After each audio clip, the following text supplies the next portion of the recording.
Welcome into Wednesday's edition of The Big Show on your Total Sports Station, KTGR. Andy Humphrey and Brendan Schaefer here.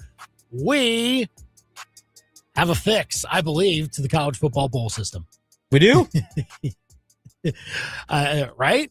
Yeah, we do. I mean, we're going to try. Yeah, we'll try. I don't know if we have the answers. They have left it up to us. Okay. Somebody way, somehow. You know what? Might as well be us. So we'll walk through it and spell it out for you. Whether it even needs a fix, does it need a whole lot of fixing? We'll also decide that too in a few minutes. We'll talk some Mizzou. Dennis Gates had some interesting comments on free throws today. We'll talk about that. We'll share our thoughts on who should be the AFC favorite now for with the Chiefs not being that very clearly. They're not even going to make the playoffs. So is there a team? Oh, you're still holding out hope? You're there? I really think if they beat the Chargers, there is a path to some crazy things happening, but we'll take it 1 week at a time. Well, and we'll also we'll talk with Brad Tregnago. He's going to join us, our friend of the Tiger Radio Network, Mizzou women's basketball play-by-play voice. And we will also react to the news that you just heard in the National Sports Center that Landon threw up as a comment on our YouTube channel. Michigan now in the coaching search. I like Landon's other comment better, though.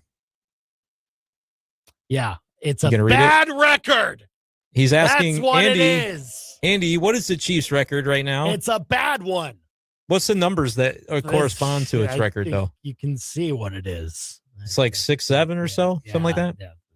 A combination of that, I believe. Something like that, yeah. 875-KTGR. If you want to call or text us, you can tweet us at KTGR Big Show. And as, of course, Landon showed you, you can leave a comment on our YouTube channel. We're live right now, youtube.com/@KTGR Sports.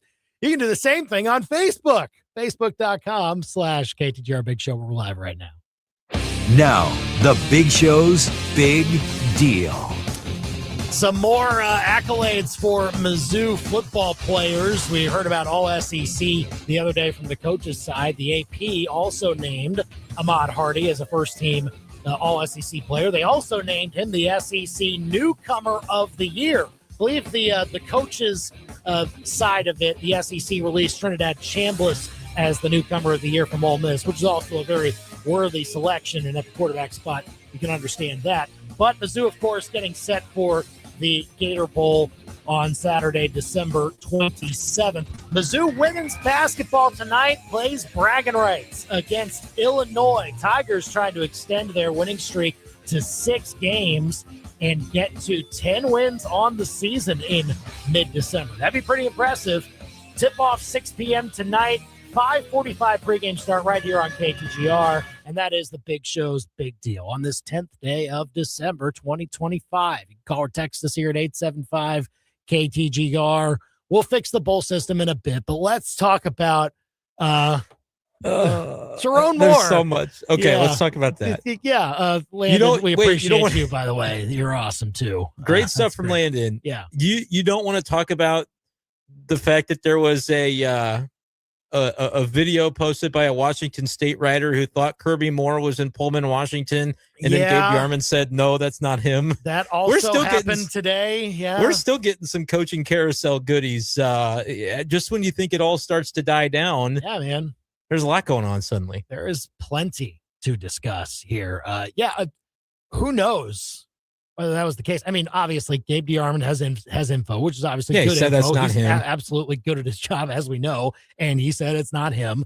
Hard to actually see through the video who it actually is. We can say that it's not Kirby Moore, but it's also not to say that Kirby Moore wouldn't potentially be a candidate for the Washington State job, right? That had been floated around by different, like 24/7, the same network that Power Mizzou is on. They've all got their different school sites that cover the teams that are local to where they are, and they have their hot board, right, and talked about Kirby Moore on there as a possibility. And I mean, if you're Washington State, you got to hire him. You cannot pass up on hiring him to lead your program. And so what an opportunity that would be. We don't know. Keep saying more nice things about Kirby Moore to convince them. Do it. I'm saying it would be a slam dunk hire. They would be foolish not to hire him. And so we don't know if they're considering him or not, what the status is. But my gosh, if you're not, what are you doing? You got to get him. I mean, that's as glowing of a report as ever. He deserves it. Do you see Ahmad Hardy? Did you see the run game that Mizzou has had in recent years? They have to hire him if they are serious about their football program. So we'll see. It's also maybe lending to the argument that maybe Mizzou should still keep him around, but it's all well and good. Well, I mean, whatever it is. Well, nobody's talking about not keeping him around. He might be able to take a better job. He might be able to upgrade from an offensive coordinator to a head coach. Yeah, I couldn't blame him if that opportunity. And I couldn't either. And if I'm Washington State, just look at the rushing offense that Missouri has had in recent years. Just that, yes, yeah. Well, I mean, that's part of the equation. It's a good part of it. I think they should be really strongly considered. His brother is coaching in the NFL. He does, yeah. His brother. Pretty, that osmosis, really. Like his brother beat the NFC South leader this past weekend in the NFL with a Tyler Suck at quarterback. I'm just saying that that it runs in the blood there. You got to consider him, and you probably got to hire him if you're Washington State. I mean, maybe they will. We'll see. I guess, but apparently that was not him in the video. No, apparently not. Yeah. So, but anyway, 875 KTGR if you want to hell of a hire. Text us. Did I mention that he would be a good hire? Several times, even. All right, over the last minute. But Michigan's open now. Yep. Yeah. Do we have to worry here? No. Here's the thing. Like, I would say, like, sure, like if this happens November in a vacuum, probably. But Eli Drinkwitz has signed the extension, and the thing is, like, whether it was true or not, of contingent upon what other openings were going to be available to him, like he still signed the extension before those jobs were filled to give the sense of like, no, look, I'm choosing Mizzou. And I still think there is a sense of that. Like that, I think we should operate under that idea that he's choosing to be here, even when those jobs were open.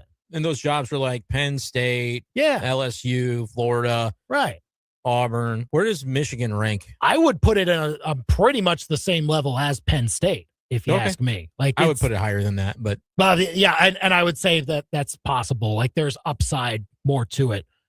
Tons of resources, tons of support, high expectations, but like that's what you ask for. It's what you sign up for when you get and these probably jobs. Higher than Penn State's expectations because like you do play Ohio State every single year and care a lot about that rivalry. At Penn State, you want to beat that team, but it's not quite the same. And like you can piddle around and get 9 or 10 wins without winning that game. So I don't know. I'm not worried about that aspect of it, but it is fascinating. It's fun. It's maybe not fun or funny. It's interesting that he's fired for cause, right? Fired for something completely unrelated to football. But I think Michigan fans were like, our last guy was, jetting because of all of the reasons that he was getting out of Dodge. And like, we just kind of ended up with Sharon Moore and people weren't really sure that he was from a football standpoint, the right fit for a job of that size. So it is very interesting the way that they were probably looking for any reason to get out from under the deal. And there'll probably be legal challenges and all sorts of, imagine that, Michigan dealing with legal situations. They'll have to figure out who their next coach is going to be. And, but that next guy will walk into a great situation in terms of like NIL support and all those things. But yeah, it kind of felt like the carousel was done at the highest levels. Like we're talking about Washington State and they're not really even in a conference. I mean, they're going to be, but they're not currently. And so that's the level of coaching carousel we had gotten to. We're even backfilling James Madison with Billy Napier. Like it was done. Yeah. And now here we go. We got Michigan open. And look, I think it will change at least the minds of a few. I don't think it'll be that for Drinkwitz. Like I will still believe him that he's locked in. He's ready to go and make it happen at Mizzou. But I won't take off the table maybe someone else out there who liked their situation and wanted to stay. Now all of a sudden getting calls from Michigan being like, hey, we're open now.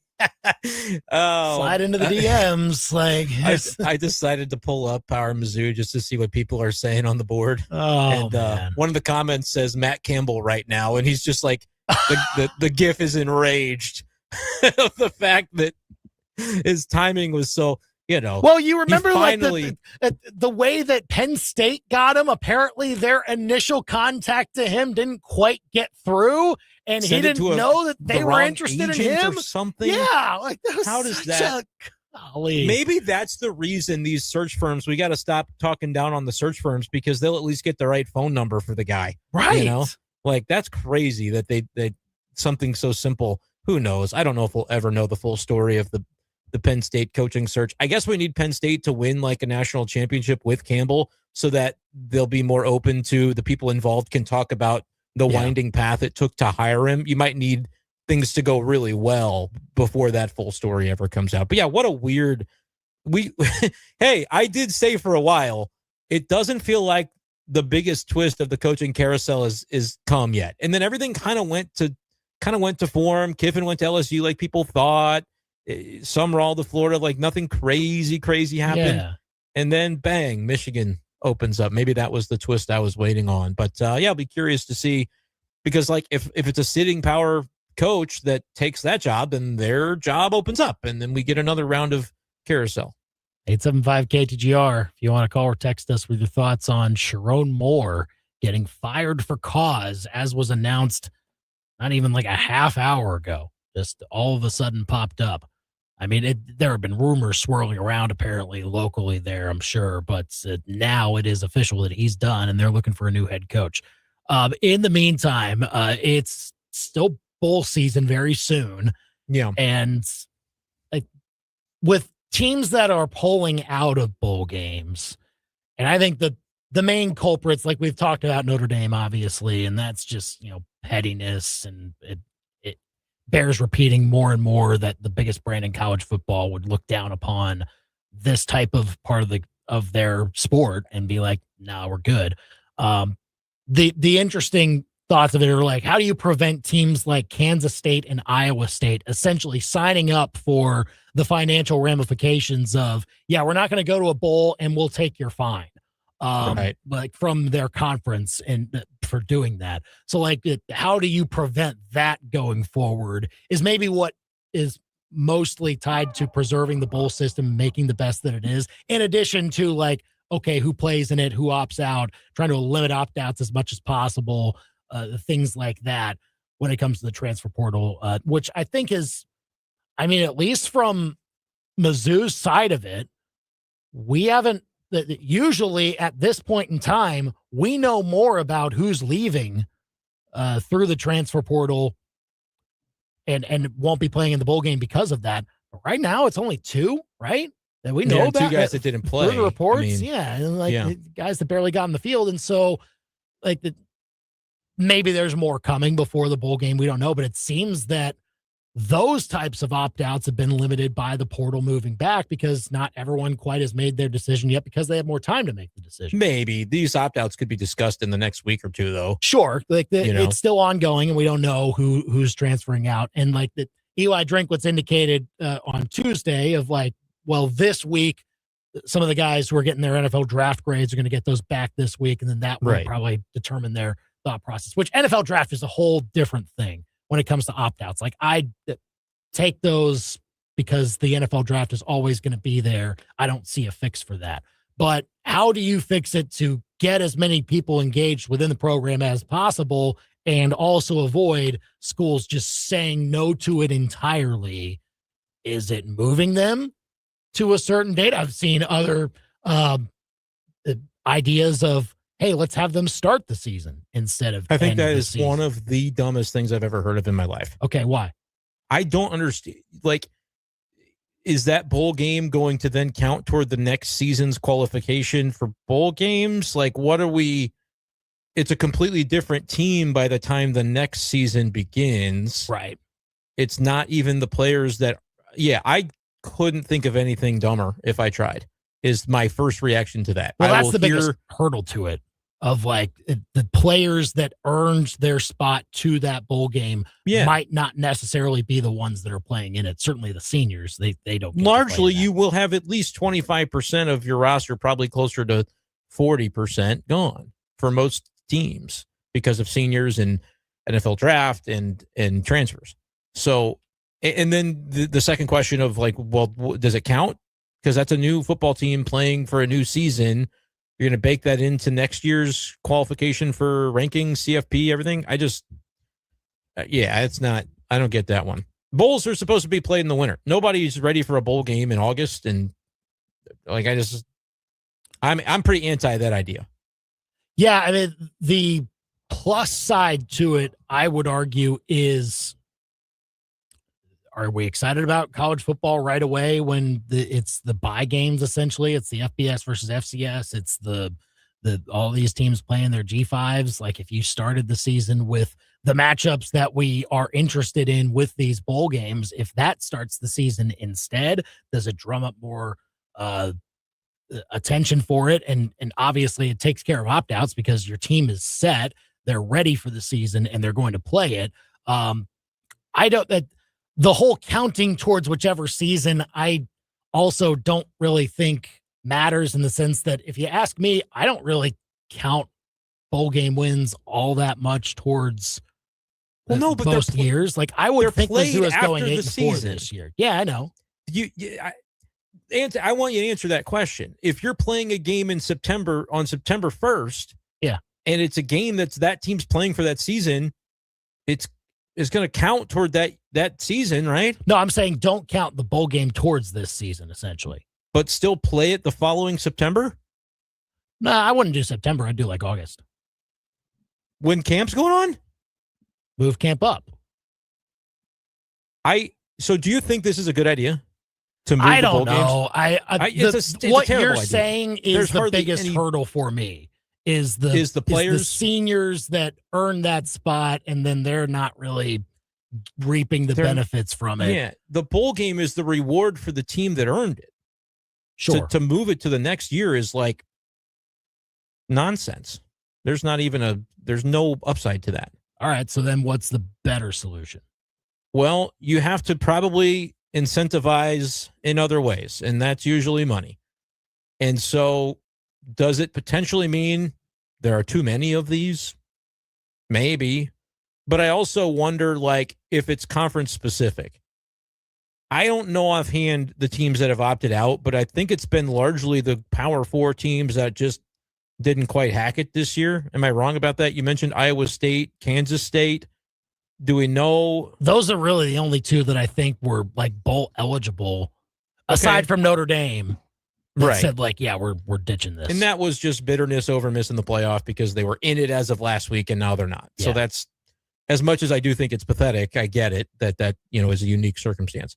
So yeah, like Iowa State was an 8-4 team this year, and Kansas State was 6-6. Like, so it's not like I think coming up with a way to get more revenue into these bowl games, and I know there's always corporate sponsorship, but you might have to, and there's contracts with these bowls, so it would be very difficult to change.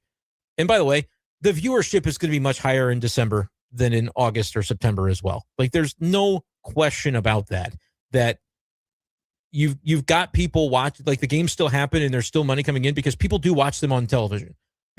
We're always, all December long, are desperate for this football because we love the sport, and it's the holidays and no one's working, and like, we want to be watching these games on TV.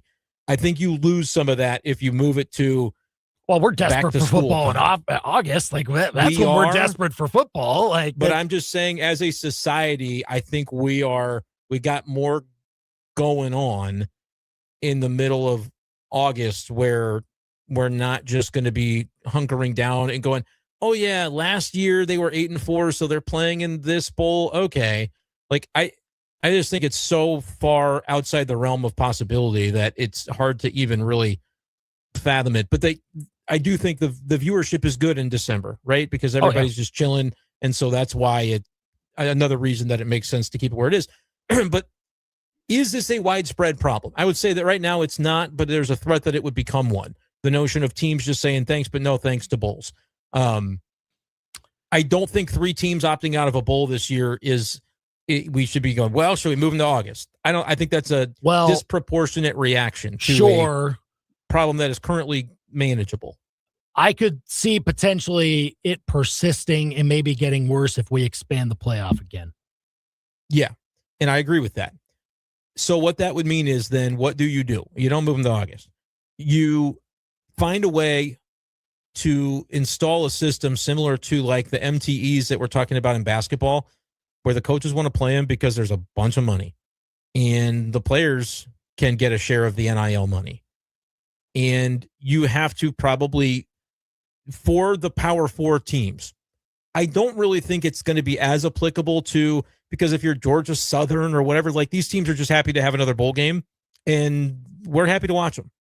But I think largely you may need to dangle the carrot for the Power 4 schools to have more of a reward system in place for them to play the games. And I don't know exactly what that looks like, who that comes from, where's the money come from? Well, the corporate sponsorships. I think you need to install more of a, to drum up interest and additional fan interest so that the corporate sponsors believe they're going to get more bang for their buck because viewership can be higher. I think you have to put together the compelling matchups and do a SEC versus Big Ten and do, you know what I mean? Like try to drum up just the most. Every matchup is SEC versus Big Ten. Well, or like we talked about yesterday, you could alternate, and this year it's Big 12 versus ACC, but then Big 12 versus SEC.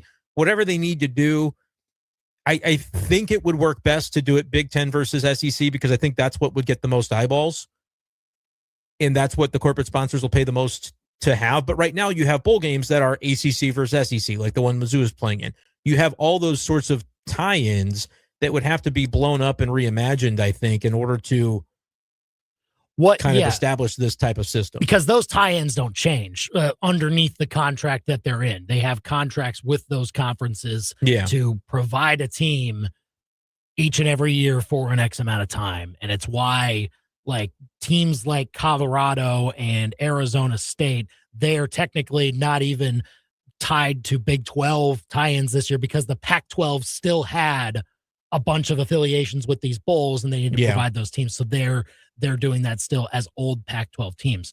But if there was a system to where, and this would probably require Power 4 breaking away and doing its own thing, which I actually could still happen. And I wouldn't be too upset by that. I would be upset by the Big 10 and SEC doing it.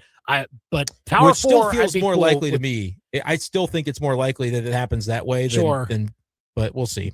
Which that would come with its own playoff format, and maybe the bowl conversation doesn't even matter at that point. But if we're operating in this realm, then the bowls would come into contract with essentially the Power 4 and be like, okay, we'll agree to a rotation of the SEC's got the ACC this year, and then in the next year they'll get the Big 10, and the next year they'll get the Big 12, kind of like NFL scheduling. Like you play a whole division within your conference each and every year, and it rotates every year. Is that interesting enough to drum up the NIL to get the teams to want to play in the games, though? That's what I don't know. You almost may have to do a tiered system where everybody looks around and goes, yeah, the SEC and the Big 10 are the best two. We just have to pair them every year because it's going to be what makes the most money. And then those two conferences will argue about it every year, and sorry, but look at the revenues in the Big 12 and the ACC. It's just not the same game. And like, I don't know about legislating that, but if it weren't the individual conferences and the TV networks that were doing it, if it were just, hey, this is what's best for the Power 4 to keep the bowl systems. And hey, the carrot, if you're Big 12 and ACC, are that the money that's coming in from this Big 10 SEC battle is going to filter down and you're going to still get, even if we're going to subsidize your games a little bit and share the revenues accordingly. And that might compel your Kansas States, your Iowa States to participate in the bowls, maybe even your Notre Dames. I don't know. But that's, I'm not saying that like that's going to work. I think the current system is doomed. I just don't know how long it's going to take. But something like that, I think, could be a stopgap, potentially. And look, all this talk about, the SEC and Big Ten should have their own challenge in football. Like, make it bowl season and not a regular season thing, because I would rather have that than, it literally couldn't be any better for the sport, because the arguing would still happen amongst the fans. Like, people would be invested in it, and then they would still be able to say, doesn't count, it was just in a bowl game. Right, yeah. But that doesn't matter. That's great for the sport. That's great for eyeballs. That's great for talk shows. That's great for ESPN.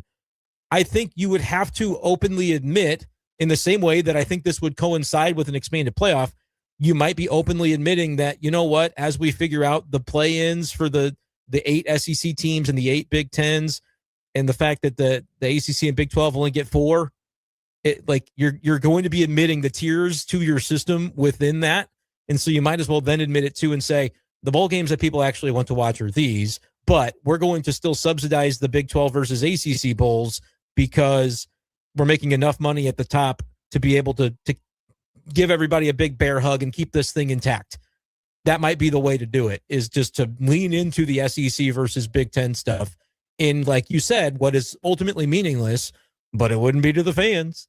You would have conference pride. There'd be a trophy on the line. Like, I don't know. There's something to be able to kind of, but I think it does boil down to, is that enough of a carrot for corporations to pour in the NIL necessary that they could filter it down to all participants of all of the bowls and make it work? It's a large undertaking, but and then just do a G5 championship as well. It's the NIT. It's your top 16 G5s have their own trophy. It's still not like a subdivision of FBS, but there's a fork in the road when you get to the playoffs. Still include the 1 or 2 G5s that are eligible for the big championship, but there's an NIT version of a 16-team G5 playoff instead of having any. And you can put them at bowls. You can put those at those same bowl destinations as well if you're so inclined. There'd be a lot of football. I kind of like to see home sites for that, but I mean, me too. Yeah. But I also think that the students are going to be out, and you're probably not going to maybe get the environments that you think for a football version of the NIT. But like that could be the way that everybody gets their money, everybody gets their NIL. The bowls are happy, the teams are happy. I don't know. So you're saying out of the G5 teams that don't make the playoff, they get their own. They get their own tournament. You can call it whatever you want to call it. Something. But then, you know what? The team that wins that the next year, when they do, they're like, oh man, why won't USC schedule them? That's because they're afraid. Like, there's angles to all of this that I think could be, and I bet you can find a corporation to throw NIL at that championship as well. It's all about the money. It's all about the sponsorships, those Fortune 500s that Drink likes. But I don't know. I would watch the heck out of a tournament like that. I'd watch the G5 championship in addition to the CFP. You could start, I still think Army Navy needs to probably be moved up a week or so and like be able to give them their own moment, however you do it. But then start the whole thing the next weekend. Like this weekend could be round 1 of the G5 championship. And then you've got the CFP starting the next weekend. Play the G5 stuff in the midweek on the off, Tuesday, Wednesday scheduling, whatever you want to do. I would love it. There we go. We fixed it. Did it. Done. Took 20 minutes. That's it. Wow. 875-KTGR if you want to call or text us. That's how we get things done in college football. Everyone else is in charge. Come on. Where are you guys at? All right. We'll talk some Mizzou women's basketball next. Big game tonight. Taking on Illinois. Hosting the Fighting Illini and bragging rights. Brad Tregnago joins us. Mizzou women's basketball play-by-play voice to preview the matchup next. The Big Show with Andy and Brendan continues next on your total sports station, KTGR. Hit a deer, win a cow. Hit a deer, win a cow. Hit a deer, win a cow. FPP, Easy's 1, 2, 3. FPP, Easy's 1, 2, 3. FPP, Easy's 1, 2, 3. Award-winning auto collision repair. Don't wait, we're great. We work with all insurance companies. We work with all insurance companies. Yes, we work with your insurance company. New Bloomfield, Missouri. FPPBodyShop.com. FPPBodyShop.com. FPPBodyShop.com. Fletcher, Performance and Paint. A house full of family, all the kids and their cousins. Uncle Bob with a bellyache, snarfing shrimp by the dozens. When all of a sudden, the guests heard a bang. The garage door opened and surprised the whole gang. The water heater blown, now those showers were frigid, which left Uncle Bob quite rigid and livid. Then Brian Ware's sleigh pulled up in the drive, and his water restoration guy, Josh, did arrive. Disaster averted, and oh, what a sight. Once again, Brian Ware saved Christmas that night. Better call Brian and unplug your plumbing problems. BrianWarePlumbing.com. This weekend, cancel your plans. Brunch is calling at the Dive Bar in Columbia. Start with biscuits, not just any biscuits, local made, buttermilk, sweet corn, even gluten-free, smothered in scratch-made gravy, pork sausage, or the chorizo. Don't forget the loaded biscuit, fluffy omelet, drenched in gravy, stacked so high it's basically brunch art. And then there's the Dive Cristo, smoked ham, house-made raspberry jam, gooey cheese wrapped in a flaky puff pastry. The Monte Cristo wishes it was this good. Brunch Saturday and Sunday only at the Dive Bar in Columbia. Don't just eat, experience. Macadoodles does selection like nobody else. If you're looking for ingredients to make the perfect new drink, look no further. Why settle for boring? Macadoodles has you covered. With Columbia's widest variety of beer, wine, and spirits, you're sure to find something new and exciting when you shop with Macadoodles. Come experience the difference in selection at Macadoodles today. Macadoodles delivers world-class customer service and unmatched selection at unbeatable prices. Who does selection like nobody else? Macadoodles does. Hi, I'm Tristan Colon, Mizzou grad and 6-year NFL veteran. I'm Charlie Stickland. And I'm Sarah Stickland McDonald of the Stickland & Stickland Injury Law Firm. In football, home field advantage can make all the difference. The same is true when choosing your injury lawyer. We're locals. We know the courts, we know the towns, we know the people. Just as I protect my team on the field, Our family will protect your family. When sorry just doesn't cut it. push back with Stickland & Stickland. If you're fed up with promised promotions that never come through, or you simply feel overworked and underpaid, maybe it's time for a change. Make sure your job search starts at midmohires.com. There, you can browse lots of local companies hiring for their next superstar employee. Plus, these are local jobs, so you don't have to up and move your whole family just to find a job that you enjoy. If you're looking to move up the ladder, start looking at the job openings posted at midmohires.com. Great local companies hiring great local people. midmohires.com. My name is Taylor, and I have had insurance with Phyllis Nichols and her team for over 9 years. One of my first and only auto claims for me personally came when we were on a long road trip, and I was maybe following a semi-truck a little too close, and we all know when those rocks pop up, crack your windshield. First thing I did the next day was call Phyllis. Phyllis handled the whole thing. She got us into, I think, one of the local vendors to replace our windshield, and within 24 hours, it was done, it was over, and made it a very seamless process. Back to more of the biggest sports stories in mid-Missouri. You've got The Big Show on the KTGR app.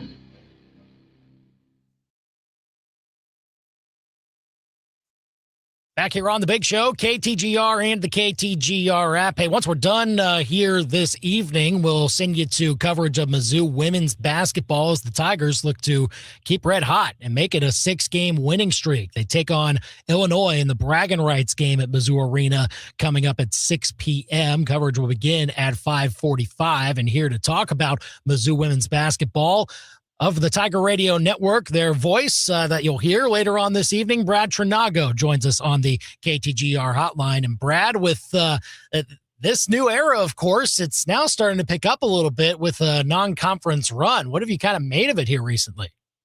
Well, thanks for having me on, Andy. I think one of the things that has popped out during this streak is Mizzou's ball security. And that's been a challenge for the last several years, to be honest, with this program. And it was a challenge at the start of this season, also at the start of the Kelly Harper era. But if you go back at least to the last 3 games, Mizzou is averaging less than 9 turnovers per game. And 2 of those games are against Power 5 competition, Northwestern down in Fort Myers, and then the tight victory against Cal. So the ball security is getting better. I think that's one of the key factors.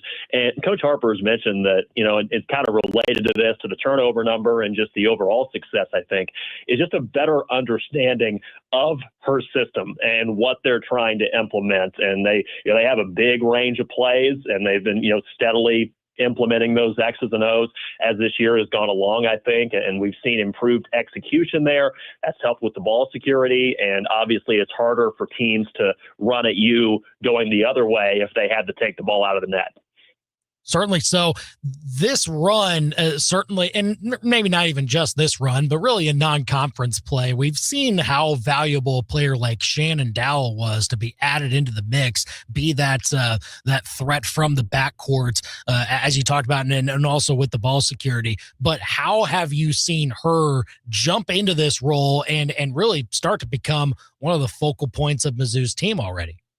Yeah, it's pretty interesting. Coach Harper made that change a few games back, shifting her to the point guard position. And she has even said, listen, Shannon Dow is not a point guard. But when we take a look at our, internal metrics and analytics, our best lineups involve Shannon Dow being on the floor and having the ball in her hands a lot.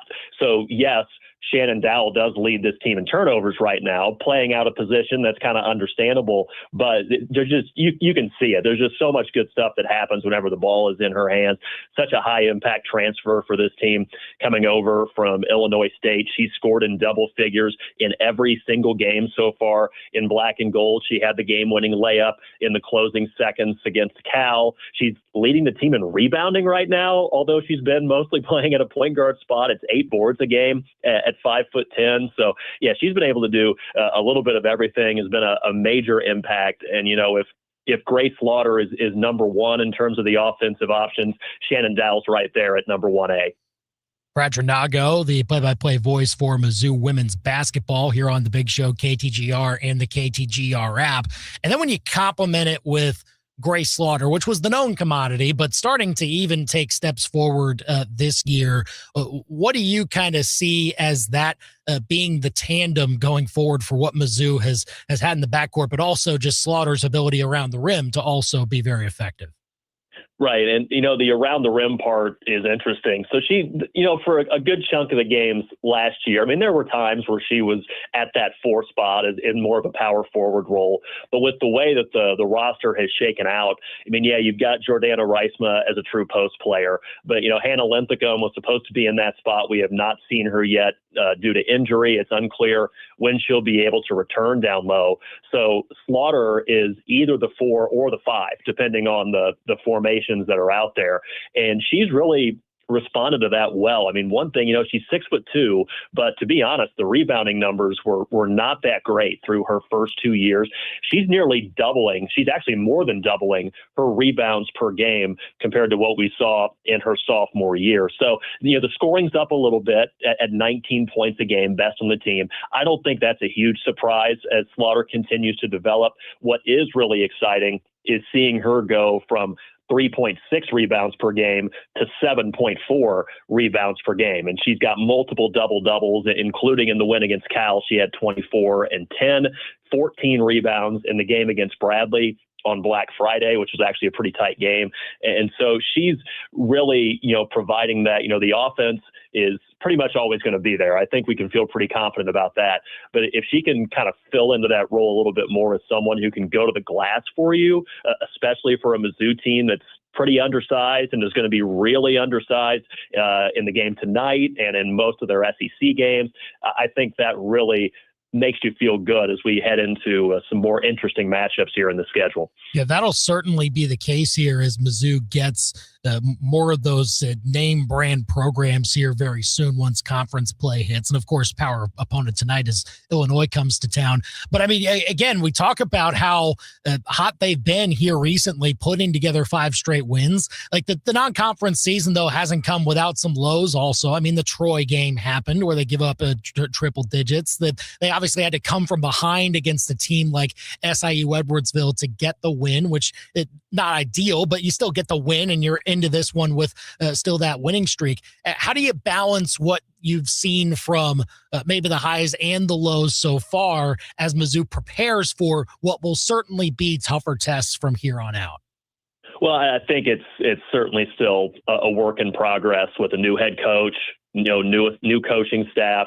The majority of the players are also new to the program. So I don't think it's a huge surprise that it's been, a little bit uneven at times. I think overall, if you take a look at it, it's kind of like what the Dow Jones number has been over 50, 60 years, right? There's going to be some times where it dips a little bit, but you take a step back and you're like, oh man, it's way up from what it was. Well, gosh, let's think back to October and you lose at home to a Division II team in an exhibition, right? If you look from where Mizzou is now compared to where they were that night, it is a significant improvement. And I think that's the part that's most encouraging. You're right. The SIU Edwardsville game was not the best performance of the season. I was even talking with Coach Harper about that in the pregame interview before that game here on KTGR. And just was, you could see it from space, right? I mean, you had that emotional win, a 1-point win that goes right down to the closing seconds against Cal. You have a game against Illinois that was coming up a couple days after that, and sandwiched in the middle, you had an SIU Edwardsville team that was like 225 in the net, right? So, I mean, the letdown potential was real, and it certainly came to pass. And I think SIUE, came out and played really well, and they deserve some credit for that also. But so, I think overall, it's been a good, very solid grade. It's not where you hope this program is, even in a year or two, but you take a step back and, this team, they've had, losing records the last few years, won 14 games total a year ago. They're already sitting at 9 right now. So, I mean, I think there's real potential to see, maybe a step forward this year. And who knows, hopefully you get hot in conference play and you can kind of overachieve and get ahead of schedule. But I think progress this year is a reasonable goal. And then as, Coach Harper has opportunities with her staff to have, full recruiting cycles to rebuild this roster and bulk up this roster a little bit, then you start to kind of raise your expectations of, okay, let's get back to the big dance for the first time since 2019. Yeah, and most of what I heard there was just it's worth more investing in that than the Dow, it seems. So I'd put more in that, I think. I don't know about you, but it's not telling you how to spend your money. But it sounds like it could be on the up and up here very soon.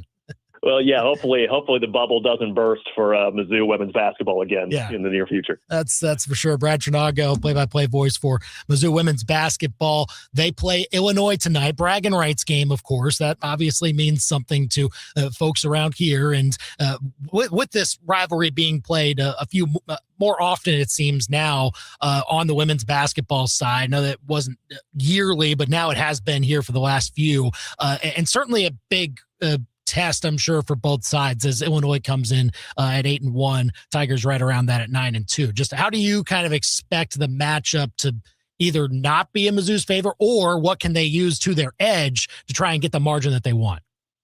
Yeah, they've started bringing this back almost every year. Didn't play last year, but had played most of the years before that, the last handful anyway, I should say. Weird thing about this series, the road team has won the last 5, which is kind of interesting. Hopefully that trend doesn't continue, I guess, tonight, but it's going to be tough. This Illinois team is really solid. The women's basketball at Illinois had been really down for a while. They made an excellent hire a few years back in Shauna Green, bringing her over from Dayton, where she had a lot of success, and just boom, immediately NCAA tournament team, her first year there, just a crazy turnaround. I mean, for some perspective, she's won, 10 or more games her first 3 years. I mean, they've been really good, so of course they've won 10 or more. She's the first Illinois women's basketball coach who had ever won 10 games in a row over 3 years. And they're going to fly past that number again this year. Last season they got their first NCAA tournament win in 25 years. They lost their top 4 scorers from that team. And it's very possible they are better. And it's a really young group. They only have one player in her final year of eligibility, and she's not even really in the rotation. I'd be surprised if she even plays tonight. It's a lot of freshmen, sophomores, a couple juniors mixed in there too. But they are just smoking everybody right now. 6 wins in a row, all of them by 20 or more point margins. That includes a Big Ten game. They hosted Indiana, which has been solid in women's basketball the last handful of years, and just smoked the Hoosiers. Wound up winning by 21, but it wasn't even that close. It was a 36-point margin at one point. So Illinois, they're not great in terms of outside shooting, but Coach Harper really credited their toughness and physicality on defense and their ability to get to the rim on offense. They got more size than Mizzou, and just a lot of talent up and down the roster. They had a top 10 recruiting class that's now at their freshman year here. So certainly going to be a challenge. Hopefully the home court edge will return in this series tonight. But if Mizzou is able to get this done, make no mistake, it would be the Tigers' best win of the season. That'll be what they're going for here very soon. As again, it tips off at 6 p.m. tonight. We'll start coverage at 5:45 from Brad Tregnago and Kathy Wiesen on the call tonight for Mizzou women's basketball as they take on Illinois in the bragging rights game. Great to chat about Mizzou women's hoops here on the Big Show KTGR. Brad, thanks for coming on. Enjoy the call tonight, and maybe if there's a tight finish that goes in Mizzou's favor, maybe there's another social media piece of content that we'll see from one Brad Tregnago for the excitement on the call, which we always look forward to. Yeah, I appreciate that. You can tell on those videos that I'm a radio guy. The video never quite captures my entire body properly, but that's not what I get paid for. It's more the audio part. It's the entertainment value. It just adds to it. The EV, that's what we go for. But thanks for coming on the Big Show and chatting with us, and enjoy the game tonight. We'll talk soon. Thanks as always, Andy. Big Show's on it. 447 KTGR and the KTGR app. He's been good at that though, like capturing the moments of the in the booth look, which is always very good. I would hope that Mizzou wins by more points so that we don't see something like that. But either way, be good. Yeah, and it's one of those that if it happens, like you said, their best win of the year. But I would totally agree with the sentiment that like things have turned around from when we saw the exhibition, and you're going, hey, are they going to win a game? Like when you lose a game like that, you really kind of start to question everything.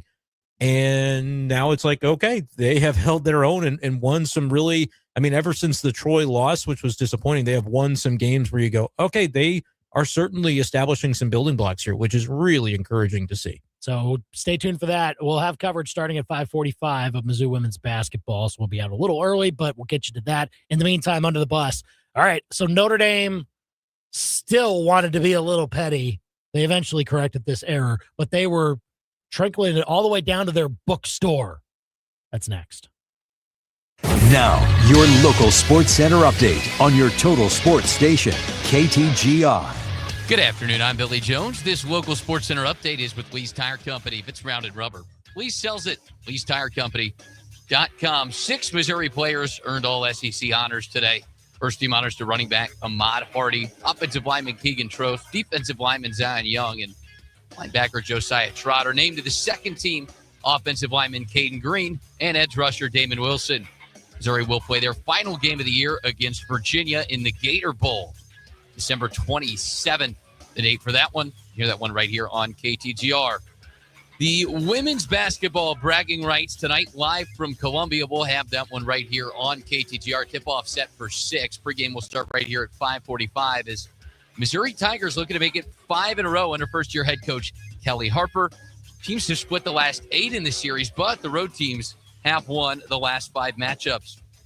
Andy Reid today releasing some injury updates for the Chiefs. The Trey Smith may be able to return for Sunday's matchup with the Chargers. Juwan Taylor, though, likely out. Chiefs are 6-7 in dire need of a win. They'll take on the Chargers Sunday at noon. Blues lost 5-2 last night to the Boston Bruins. 2 goals from Robert Thomas, not enough. They'll play the Nashville Predators tomorrow. Up next, your ABC 17 Storm Track forecast.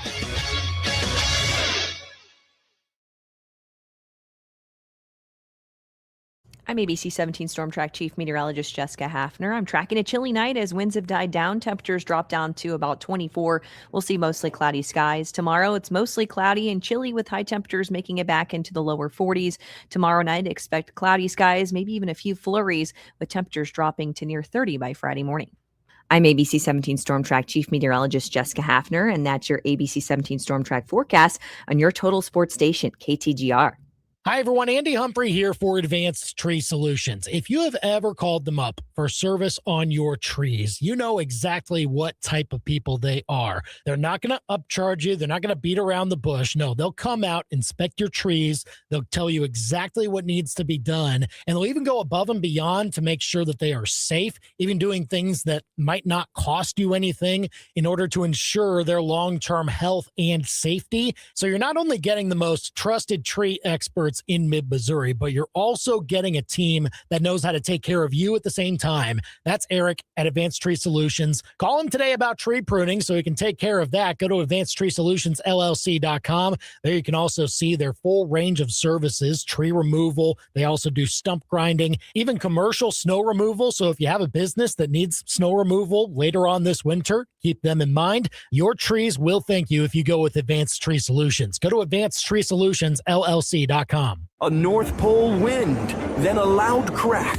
Oh no, it's Santa. He threw out his back. Santa's getting older. Yeah, but with the way elf wages are these days, he can't afford fancy jibs. So the big guy went to Play It Again Sports. They've got used treadmills, free weights, dumbbells, and benches. All at prices that Santa actually approves. Plus, no waiting for machines. Unless Rudolph's hogging the squat rack again. Bro, I'm bulking. Play It Again Sports. Think of them first, so you don't finish last. It's hard to believe basketball season is already here. 1851 Underground Tap and Grill reminds you that whether you need a place to grab a bite after a local high school or college game, or you just want to plop down with some friends and watch some hoops on TV, they've got a spot for you. 1851 Underground has drink specials and discount happytizers for happy hour. Check them out on Facebook or at 1851underground.com. It's not a secret, but it is underground. 1851 Underground Tap and Grill in the historic Brick District, downtown Fulton.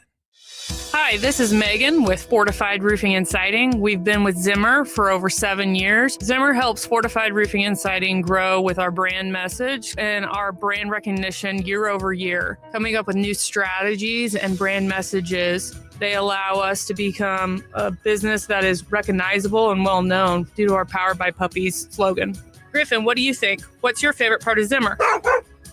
You know business, we grow business. ZimmerCommunications.com. We're moving faster and faster these days with limited time to make an impact on potential customers. Hi, this is Jimmy at Pro Design. For nearly 2 decades, we've worked with companies to build strong brands. At Pro Designs, our team can create a vehicle wrap to drive market share, growth, and profits. Connect with your customers on the go, on the road, and on the job site. Visit us on the web at PRODEZIGNS.com. Come see them at their locations in Eldon or Columbia off Rangeline Street and I-70. Pro Designs, but better than a billboard. Hi, this is Kim with Hearing Aid Consultants and Allmake Repair Lab at 315 Ellis Boulevard in Jefferson City. From carols sung by a choir to the tearing of wrapping paper and jingling of bells, the holiday season is a time full of delightful sounds you shouldn't have to miss. If you think your quality of hearing may be turning you grinchy, come in for a free hearing evaluation so you don't miss a single jingle. We are here for you today so you can hear tomorrow. Find us online at hearingaidconsultants.com. They can't shoot it straight on the golf course, but they can shoot straight on the biggest sports stories in mid-Missouri. Back to Andy and Brendan on The Big Show on KTGR. Now, The Big Show's... It's time to go under the bus on The Big Show. Obviously, under the bus, Sharon Moore. Under the bus. That one. See ya. Clear. Yeah. Yeah. When you see the reason, it's like, yeah. See ya. We'll move on. Also, under the bus to the Notre Dame bookstore. Okay. Never in my radio career did I feel like I was going to say that, but I think it's necessary. So here's the context. Ivan Mizell is a longtime college football national writer, and he's actually on the CFP committee. He is a member of the 13-person committee that puts together college football playoff rankings. Pretty high respect. He has a book out now about Frank Leahy, who was a longtime decorated coach at Notre Dame in the mid-20th century, important figure, had a biography about him. And Notre Dame was going to host him for a book signing this Friday, with the book and sign the book, everything like that. Earlier today, they said it was canceled or postponed, they said. And the reason, because of series of events. They should have said a series of unfortunate events. Yeah. Now, since then, they have come back and said, okay, yeah, it's still on. It's back on for Friday. They're still going to have just mad. Yeah. Throwing a fit, which pretty much. Yeah, that's a good way to describe Notre Dame's behavior throughout the last few days or so after being left out of the CFP. Trying to take it out on one of the committee members who was going to visit their school after writing about one of their program's most important figures of their history. I honestly think it's a mistake. They should want that person to show up so that they can ask some questions and be like, all right, if it wasn't you, who flipped?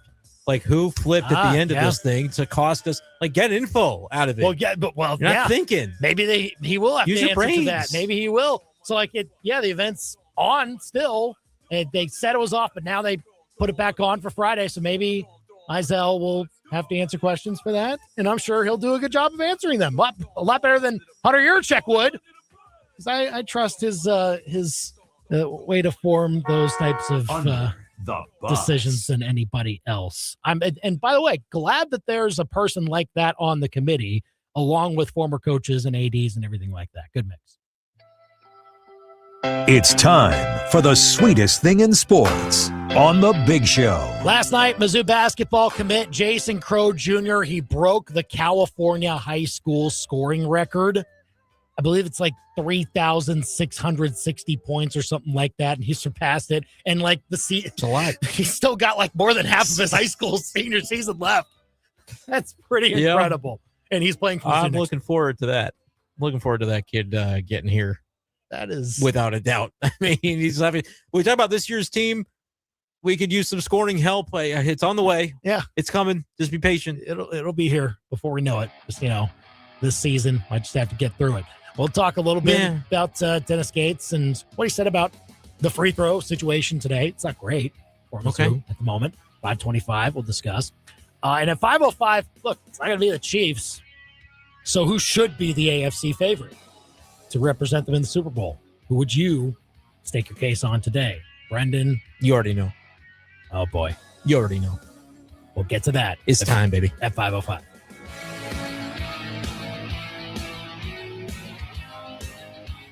Wishing you a season filled with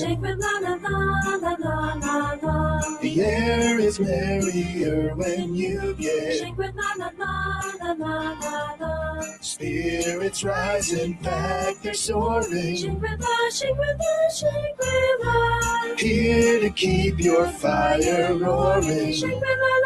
Happy holidays from Shangri-La Dispensaries. Shangri-La Dispensaries is paradise found. ShangriLaDispensaries.com. After splurging on matching family PJs, roughly 150 presents, and one very expensive 15-foot inflatable Santa, you're probably running a little low on Christmas coin. So let Family Pawn help for the holidays. You'll save on gaming consoles, instruments, tools, jewelry, and electronics. Don't see what you're after? Head to one of the many Family Pawn locations where you're bound to find what you need without breaking your holiday budget. Not your traditional pawn shop, Family Pawn.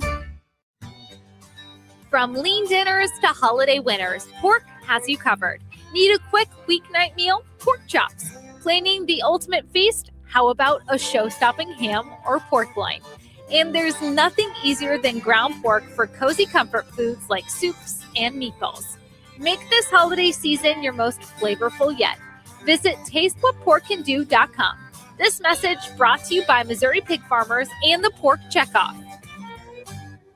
My name is Josh Arnold, and I've been working at Zimmer Communications for over 5 years. When I first started at Zimmer, I was really impressed at all of the resources that they have available to you to succeed. I started at this job right out of college. I think I learned more here my first 3 to 6 months than I did in all of my time in my schooling at college. Working at Zimmer Communications, you really feel like you're part of a team. You don't feel like you're pitted against one another. It's a really fun atmosphere that allows me to excel in my job. If you're up for the challenge, apply now at ZimmerCommunications.com. KTGR AM Columbia, KTGR FM Fulton Columbia, K286CL Columbia, in Missouri's total sports station. KTGR.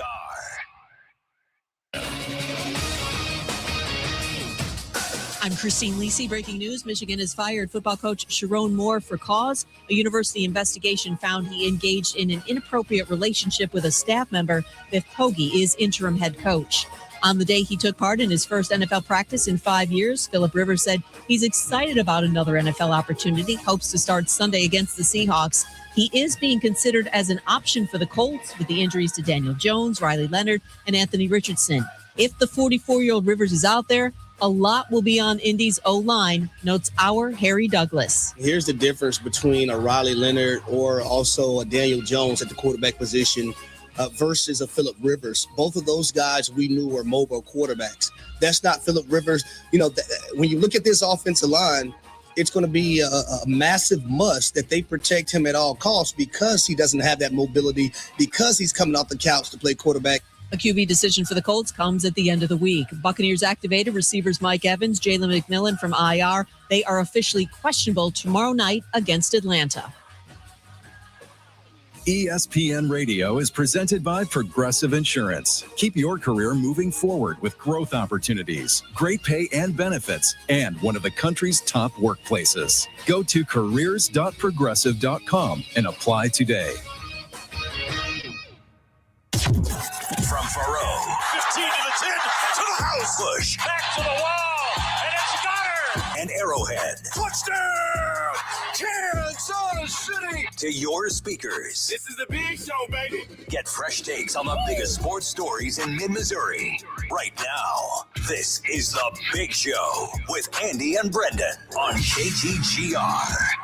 Andy, you've got to stop counting out the Chiefs. I'm sure that everything will be fine and they should still be considered the AFC favorite, despite the record at 6-7. Nothing? Just a head nod, shaking his head at me. Yeah, the Chiefs are 6-7. Yeah, they're a long shot to make the playoffs. So we probably should re-examine the hierarchy in the conference that Kansas City has owned for so long. You can let us know your thoughts. Who do you think the favorite should be right now to advance to the Super Bowl out of the AFC? 573-875-KTGR. You can call us or you can text us with your thoughts on that topic. Plus, we'll hear from Dennis Gates on the free throw struggles before we get out of here a little bit early today due to Mizzou women's basketball coverage. That tips off, the game tips off at 6. Our coverage tipping off around 5:45. But first, before all of that, it's 5 o'clock.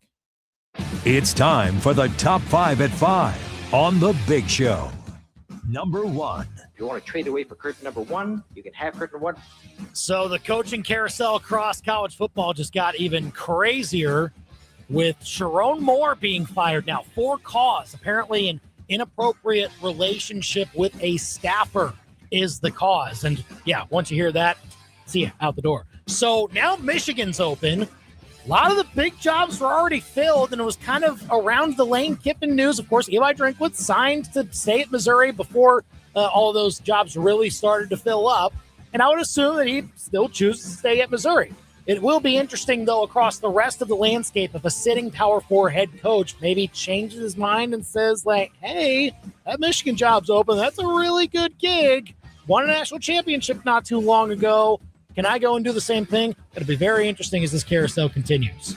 Number 2. Number 2, your timing is impeccable. And part of that carousel involves assistants, and there appear to be conflicting reports that Mizzou offensive coordinator Kirby Moore was in Pullman, Washington today, potentially interviewing for Washington State's open head coaching position. Gave the arm at PowerMizzou.com reporting that it wasn't him, showed in a video by a Washington State reporter at the Pullman airport. Keep in mind also that Moore is from that area, so maybe he's just going home. So we'll see, but I wouldn't be shocked if he was a candidate for that job, whether he's in Pullman as we speak right now or not. I would think the Cougars probably still talk to him. Number 3.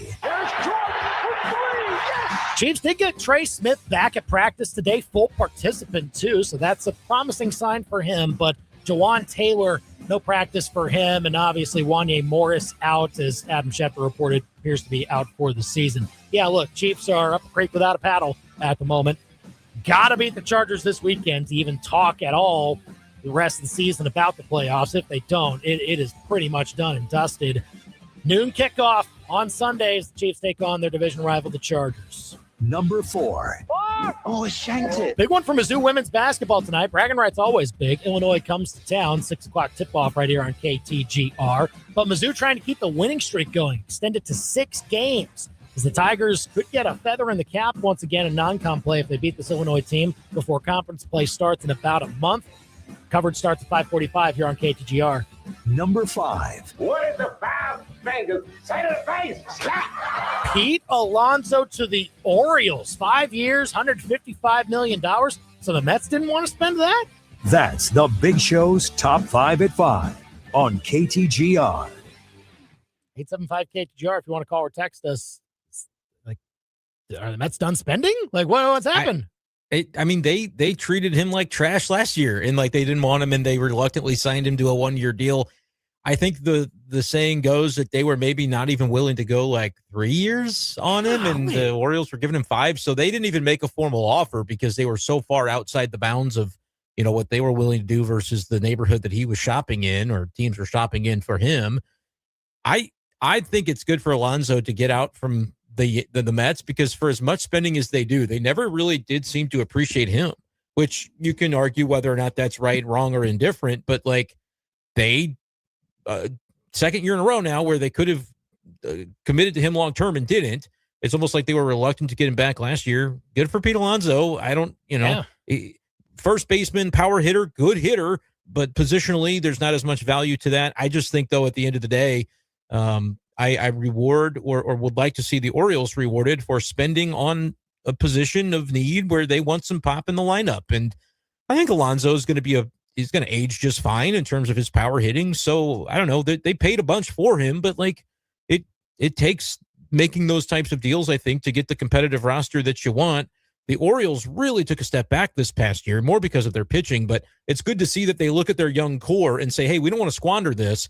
We're going to sign Alonso. They did sign Ryan Helsley as well. So like they're taking the offseason pretty seriously. That is a very good start for Baltimore to at least try to keep pace with everybody else in that division. My gosh. Yeah, it's a tough landscape to break into. So that's maybe the downside, is that even if you make some of those signings, do you even break through still? Like I would think they're still competitive, but are they enough to get past other teams that they're not facing as much, that are still in that playoff race? And because they have more games scheduled against those AL East foes, then do they find that margin that they need? But I don't know. It's very intriguing. I just know you and I, Brendan, we follow a lot of Mets fans, and they are not happy. They're not. Well, they shouldn't be, I don't think, because that's production that you have to replace. I don't know what it is about Alonso, but it's like they didn't seem to value him as much as some of the other guys they tend to throw money at. It's crazy, man. But it's baseball sometimes. Call or text us at 875-KTGR to let us know your thoughts on that. In the meantime, look, it's not going to be the Chiefs. I am reserved to that fact now. Like it's very much in the tank. Unless they beat the Chargers, then maybe we start to talk about it again. So, and I'm trying to figure this out. The tiebreakers are head-to-head, and then that would, if you tied the Chargers 1-1, it would go to best win percentage in divisional games, which would be 4-2 if things play out the way they need to for the Chiefs. Both teams would be 4-2 in those games. And then it would go to common games. The Chargers beat the Eagles on Monday, so like that is a feather in their cap. But the Chargers also lost to the Colts. I was trying to do the math on what that tiebreaker would be, and I didn't get that far. Right. But I still think there's a that if the Chiefs win out and the Chargers are tied, I think the Chiefs might be okay. But I'll have to do some math on that. They're certainly not the favorite, though, because it's hard to win out. Like they would have to beat the Broncos, who they haven't been able to, didn't get them the first time. So, yeah, it's a long shot. I still think there's a chance, though. If I could get to the bottom of this damn tiebreaker, I would really like to consider the odds on it, because the Chiefs are favored over the Chargers, which I don't think is right. I think it should be probably about a pick 'em in this game, because the Chargers are looking really good on defense right now. And they've got, Herbert is not afraid to run around. He can throw. He can do a lot of different things. I know he broke his non-throwing hand. Was that official that he fractured that during the game on Monday? Because he was very clearly like not wanting to brace with it. Yeah. But that won't really be that big of a deal. He was stiff-arming with that hand, though. So, like, he did. He ran a lot. You can't exactly, like, put a club on it like if you're a pass rusher. No. Because you have to be able to grip the ball, but they'll do something. They'll splint fingers together or do whatever they have to do, I guess. He'll be fine, I think. Yeah. So for that. By the way, if you're looking for the tiebreaker, like the common games one, it's actually kind of easy to parse out. You take out the divisional games, you go with the divisions that the AFC West faced this year, which would be the whole NFC East, and which other division did they play in its entirety this season? I believe it's the South, probably. South. Yes, the AFC South. So how the Chiefs did against the AFC South and the NFC East combined versus how the Chargers did against those teams. I guess that is correct. Yeah, because the Chargers didn't play some of the Lions or whatever. So, all right, the Chargers beat the Eagles. They beat the Titans, lost to the Jags, and lost to the Colts. So they were 2-2 in those games. Lost to the Giants. That's the other one that and they lost to the Commanders. So the Chargers lost some of these games that the Chiefs actually happened to win. Giants, Commanders, and Colts are the three that flip. And so I do think, and they'd be losing to the Cowboys, assuming, either the Cowboys or the Texans, actually, because don't the Chargers have both left? So the Texans is the loss that has to come, because I thought, oh no, if they were to tie on common games, then it's conference games that would be thereafter. Yeah. It's a whole mess. Who's the favorite, though? It's not the Chiefs. I still think there's a realm in which they make it, but they cannot be considered the favorite when they need so much help. That's not even considering the Colts would have to still end up with only 10 wins. So there's a lot that would have to happen, which maybe that happens because they're starting Phillip Rivers this week, but that's neither here nor there. Here's the thing. I think it's pretty clear now that I'm pretty confident of 6 teams making the postseason now. The only one that I'm not confident in is whoever wins the AFC North, which is still up in the air. So Ravens are still a game back of that. Why are you okay? So talk to me about the teams you're confident in. Well, the divisional leaders, I assume. Indy's not going to climb back in this, right? No, they're not. So then all that's left is Kansas City and Miami. And then you're saying neither of those are in. Right. It's just not going to happen. And you don't think the Ravens or Steelers as the runner-up in the North could get in? No, I don't think so. No. Okay. I think the path is there for the Chiefs. The Bills will be in over the Chiefs, and so will the Texans because of the head-to-heads. But if you can take the Chargers down to tiebreaker hell, they're 9-5 with a loss this weekend. The Chiefs are 7-7. The Chargers have to go to Dallas, who's still in the mix, host the Texans, go to the Broncos. They could lose those games. And the Chiefs, really, their only hard game left is Denver after this weekend. So I think it's a better chance than you give it credit for if that tiebreaker comes up in the Chiefs' favor, which I think it does. Are they the favorite? No. And that's the thing. I don't think they are. You could tell me today that they're the 7 seed, and I would still not make them the favorite to advance all the way through, because I think there's just too many flaws. Yeah, so swap them out for the Chargers, who I think is the most likely team that they could flip with. I don't think it can happen with the Bills or the Texans. So it's the Chargers. You take them out, and I wouldn't even call the Chargers favorites to win the AFC either, even if they were in. So this is maybe just a conversation about 5 teams: Denver, New England, Jacksonville, Buffalo, Houston. Yeah. And right now, well, actually, I don't know that I would take the Chargers out of it if they're in soundly.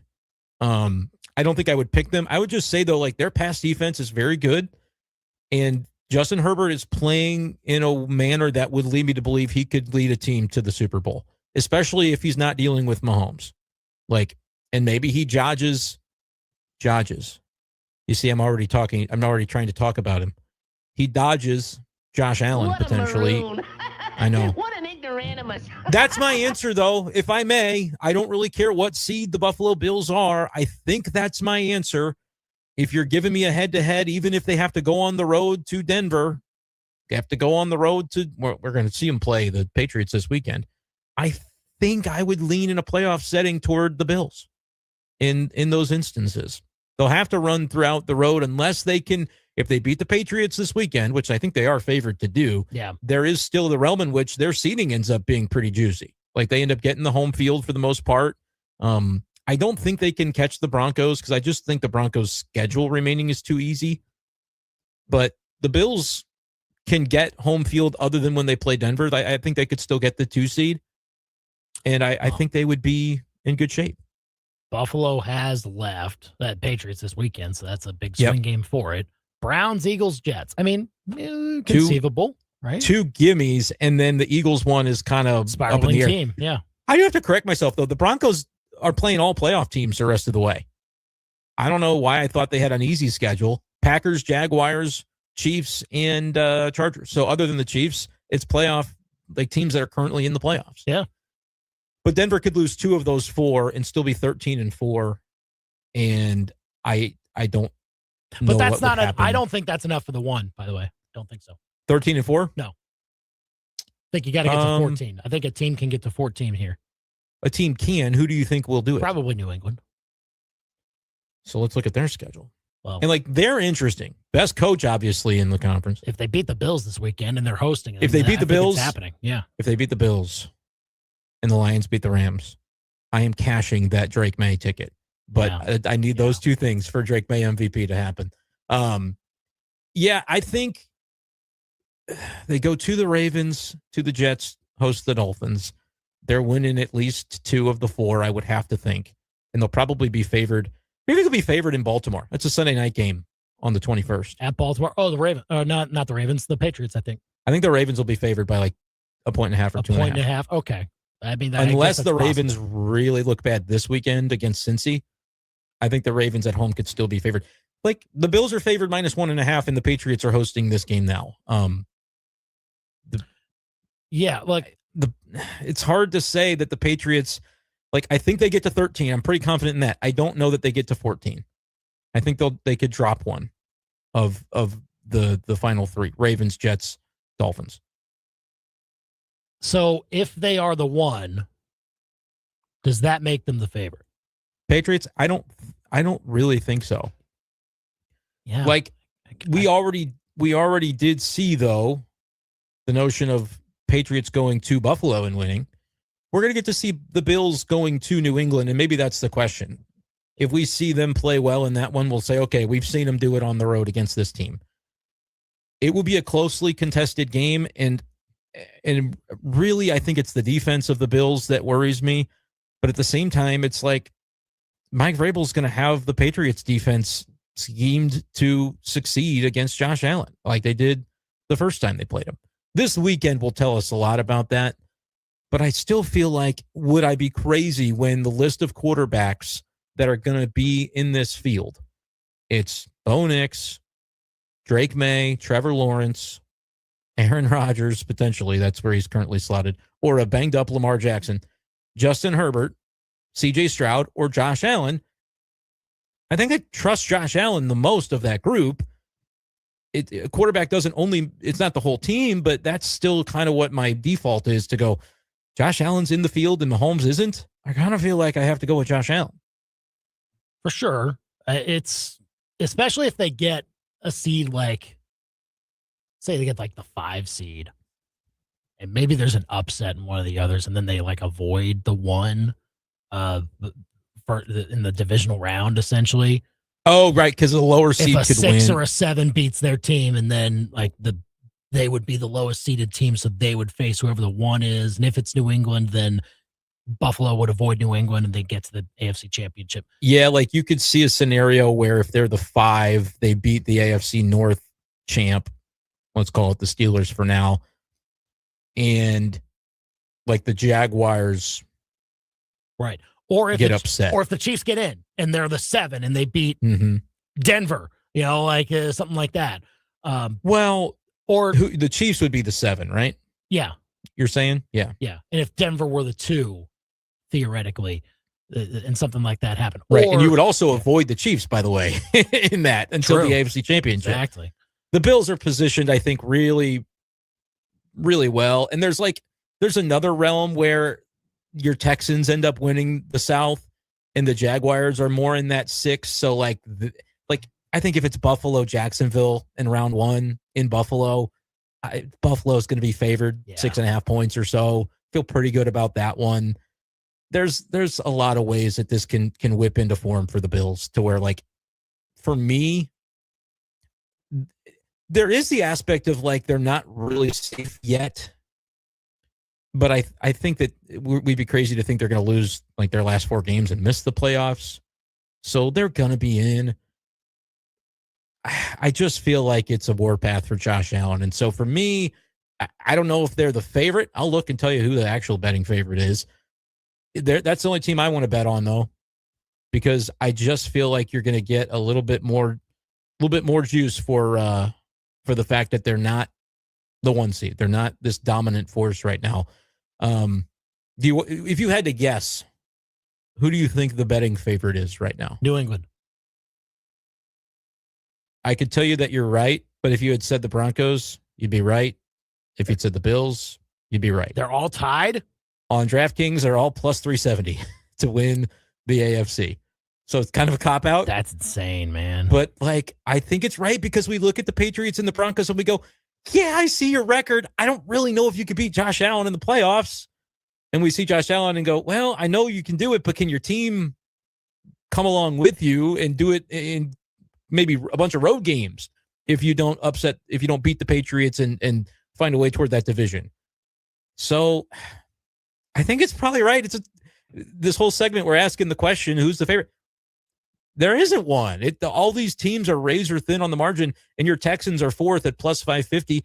And I honestly think of those 4 teams, I like the Bills value the most, and I like the Texans value the second most. It's fair because the Houston as the 7 right now, just if they somehow flip a couple of results down the line here, they're all of a sudden the 3, and they're in a more favorable spot, and they're hosting a playoff game like they always are when they're. You'd rather have them hosting, and so, but they could go to New England, they could go to Denver, they could. Right, defense, and potentially being the 3 and avoiding the 1, right? So that's also part of it. Yeah, but I don't think it matters to avoid the 1 this year because they're basically the same team. Yeah, who would you rather? Denver or New England? If you could pick who you would more favorably have to play in the second round, would you rather face? You're going on the road either way. Let's say, if the chalk holds, you'd rather go to New England or go to Denver. I don't know. They're kind of the same team.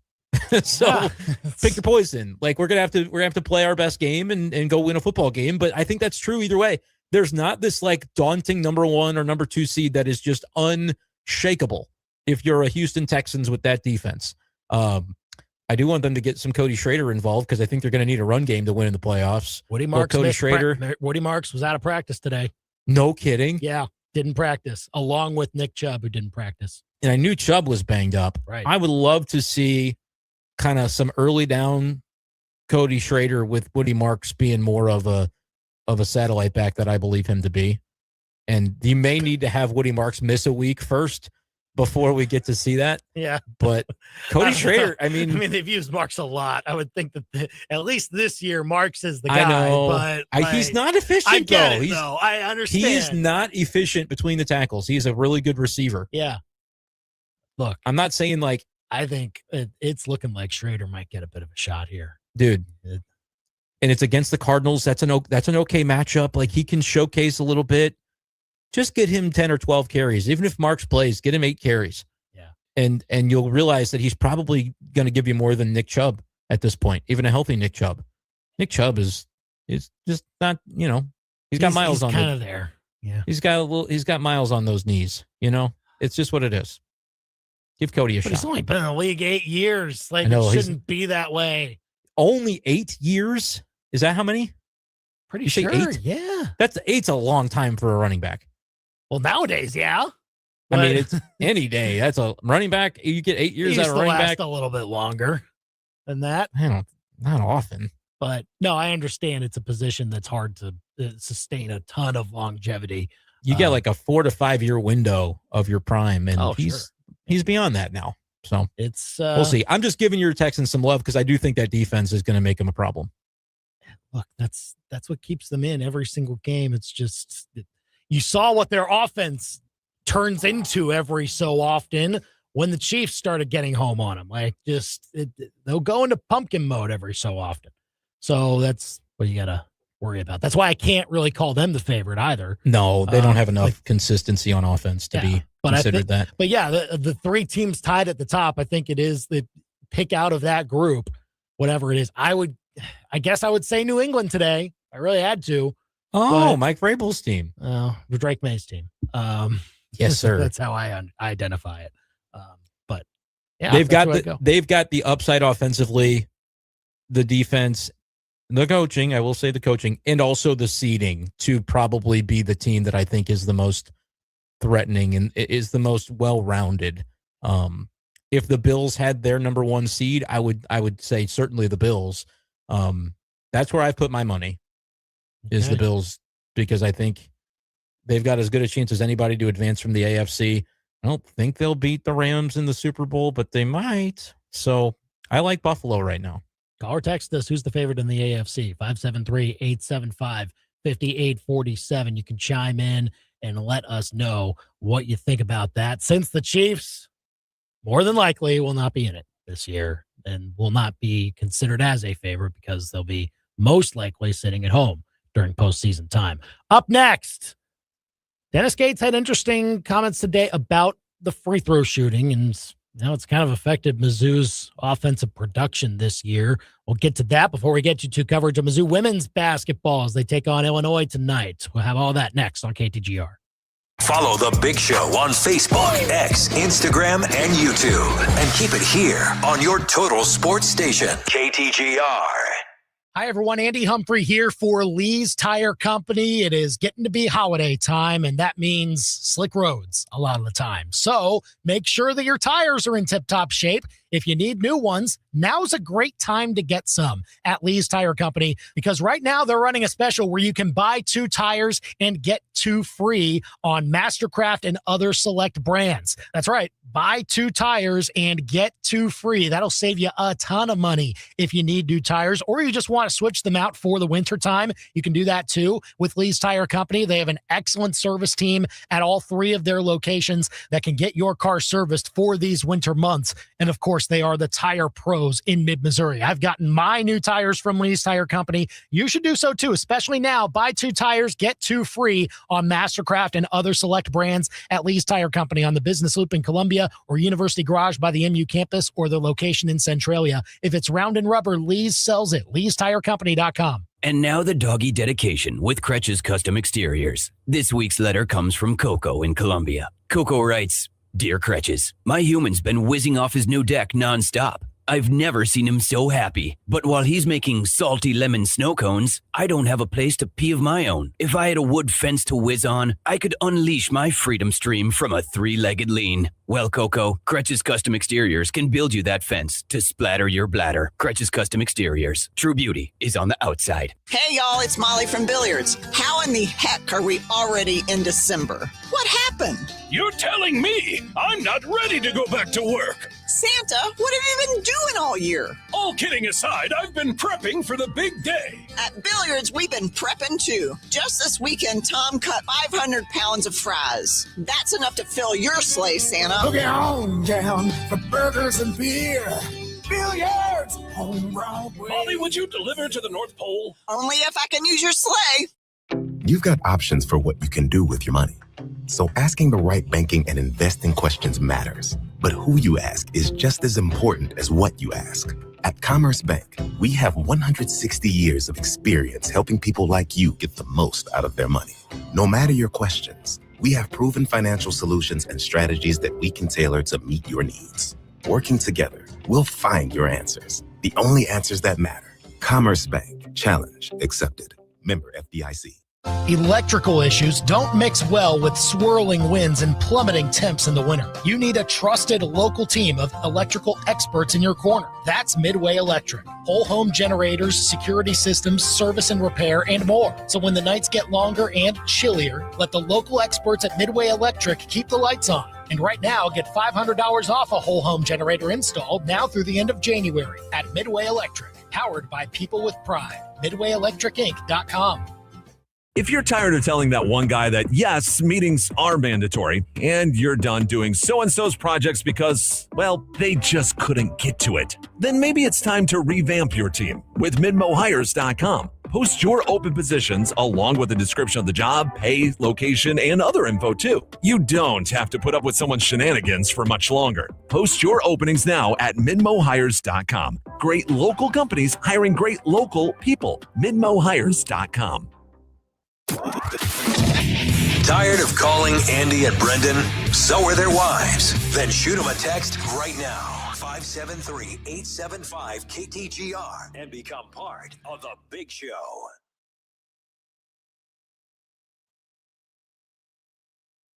So who is the AFC favorite? Call or text us at 573-875-KTGR. You can, I guess, still hold out hope and say, it's the Chiefs. Oh, well, that has to happen for them to be the favorite. So we're talking about the other teams instead because it is so wide open and that quite literally on the odds list, it is tied in some sports books. Very, very interesting there. But either way, I have a hard time picking a favorite, so I just lean New England just because the combination of everything appears to be working the best right now. And I think the math I just did, the Chiefs would have the tiebreaker based on common opponents. You can't just take out the divisional games because the games against one another aren't common. So you do have to include the divisional games within that. Right. But I think for the way that it would have to go, even if the Chargers would beat the Cowboys, the Chargers would have to lose their remaining AFC games, and that would be fine. I think the Chiefs would be like 7-5 against common opponents or 8-4 because of the Chargers losing to the NFC teams like the Commanders and the Giants, and they also lost to the Colts. So I think that would end up being in a slight favor of the Chiefs based on the math I just did. If I'm wrong, I'm wrong. But that tells me there's still legitimate hope. You're favored to win this game on Sunday. You're going to beat the Raiders and you're going to beat the Titans. All you need to do is then beat the Broncos, and you need the Chargers to go on a little bit of a slide against playoff caliber teams that they're facing the rest of the year.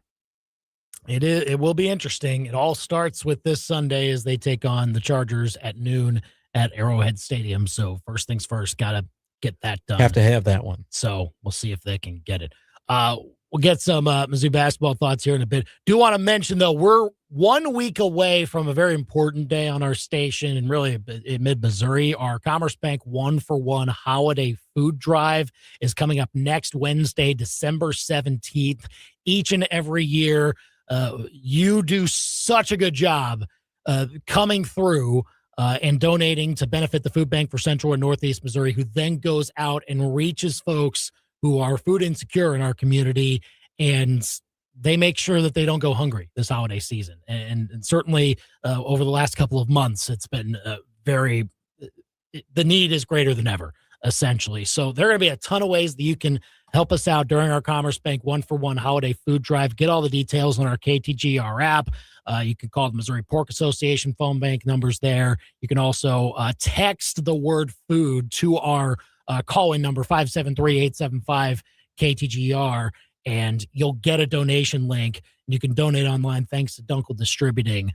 But Brandon, it's such an important day, and especially around the holidays, because you and I, we don't have to think about where that next meal comes from, but a lot of people in our community do. And during the holidays, it's a time to just think about, helping folks to come out of that and be able to use the resources that the food bank provides to them. Yeah, and it's always great to be out there and seeing all the folks drive through and that put so much thought into the food items that they're bringing and the joy that they know that that's going to put into somebody else's heart. But I will say, not to be that guy and money is king, but actually in this situation, money is king because of the amazing things that the food bank can do to stretch your dollars. So we'll be more than happy to see you come on out and say hi on that day, and we'll see you in person and collect your canned goods, all that, the food items that you want to donate. But the amazing thing is the money that they're able to then turn into more meals than you can imagine, because they've got the connections to be able to source that food, from the distributors to be able to really stretch your dollar further. So that's another thing that we'll be pushing as well, is to say, if you can't stop by on the day, donate digitally, and you end up really helping out in a major way too. Yeah, again, $25 turns into 75 meals for those in need. And then when you combine that with the fact that we have so many excellent sponsors that pitch in as well during each hour, they match the donations. And so when you make an online donation, they then match that. So that turns into even more resources that the food bank can use to, again, as Brenda mentioned, stretch your dollar to reach those folks and give them the food that they need. So again, hope you can support us. Again, Wednesday, December 17th, 6 a.m. to 6 p.m. We'll be out at the Columbia Mall. right in the parking lot there. You'll see the Columbia fire trucks, and ABC 17 will be on hand too. If you're closer to Jefferson City, they'll be out at Buckeyes, and be sure to check them out there. And again, all the details on the KTGR app. Hope we can again count on your support during our Commerce Bank 1-for-1 holiday food drive, benefiting the food bank for Central and Northeast Missouri. So earlier today, we weren't out at Mizzou Arena for this, but through the excellent reporting of Eli Hoff of the St. Louis Post-Dispatch, had a piece about this and some screenshots that he gave for folks, talking about what Dennis Gates said about free throw shooting. And look, he identified it as a problem, and I think it very clearly is a problem so far at the moment. Not even just when they're getting to the free throw line, they're not hitting at the clip that they want, but they're also, according to their metrics, not getting there as often as they would like to. And we talked a little bit about how the spacing of Mizzou's lineups, the spacing in the middle of the floor is being clogged up a little bit to limit Ant Robinson and maybe Sebastian Mack too, to get those opportunities when they have been so good at getting to the free throw line in the past. Dennis Gates saying this from Eli's story, quote, Ant Robinson needs to do a better job at getting to the foul line in years past. He has to improve his point of attack. He has to get to the line. Sebastian Mack has to get to the line. And Mark Mitchell has to continue to get to the line. I want to see the guys that we recruited, in addition to retained, maximize what they've maximized in years past and get there. He went on. The other thing is, I want to make free throws. I want them to make free throws. Ant Robinson's percentage isn't where it needs to be with the ones he's taken. The same with Sebastian Mack. And I think other guys have left opportunities on the board. We do a great job in practice, working on those free throws and impacting the game. When we talk about emphasis, we've just got to maximize the opportunities, end quote. He kind of said also of like their goal is to make more free throws than the other team attempts. Which I would love that, because that implies that we do value that when we get to the line, we convert and make the shot. And like last year, they did that in, as Eli Hoff pointed out, they did that exact thing in 18 games, and their record in those games was 16-2. Yeah, that's there a good right there. It's a philosophy that I get on board with. Getting to the line, though, I think you need to be able to do more than just flail and try to sell it to the refs. Like, you have to be in better positions on the floor to draw the foul, rather than the shot clock's winding down and we didn't really move the ball enough to space the floor and get a guy that can knife into the lane from an advantageous position. So I'm just going to run in there and hope for the best. And refs do not reward that, because that they see the desperation and they're just saying, look, if there's a little contact because you're bulldozing into the defense, then that's not really going to be on them. That's just going to be a play on contact play.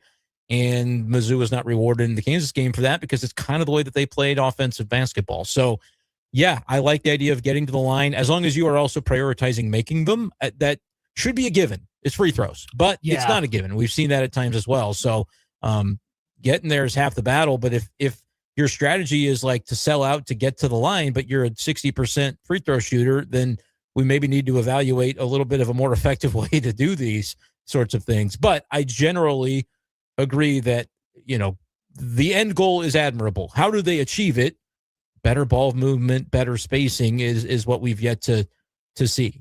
Better consistency from an Anthony Robinson, trusting his game and doing it confidently, not recklessly, but confidently is what we need. And if there are different lineups that they want to toy with that are smaller, but allow for that space in the middle to open up for those guys, that needs to be explored. But I thought it was interesting that Dennis Gates didn't shy away from names in those quotes either. Like he pointed out guys that needed to get to the line more. And good. So it's true too. Like those guys, we're past the point of sparing feelings. Like it hasn't looked good, so we got to play better. And I'm glad he's willing to talk about the players that he wants to see more from specifically. So again, the next chance we'll see Mizzou men's basketball on the floor is against Alabama State tomorrow night, and we'll see how they do in that one. And if I may give you a piece of Mizzou football news from Gabe DeArmond of Power Mizzou, Marquise Davis confirms to Power Mizzou that he is entering the transfer portal. He is a reserve running back, was a true freshman this year for the Tigers. He's going to be really good somewhere. My hope, Andy, is that this is kind of tea leaf reading, that we can say, hey, that's maybe positive news on Hardy and Jamal Roberts both returning. Yeah. Can't say for sure.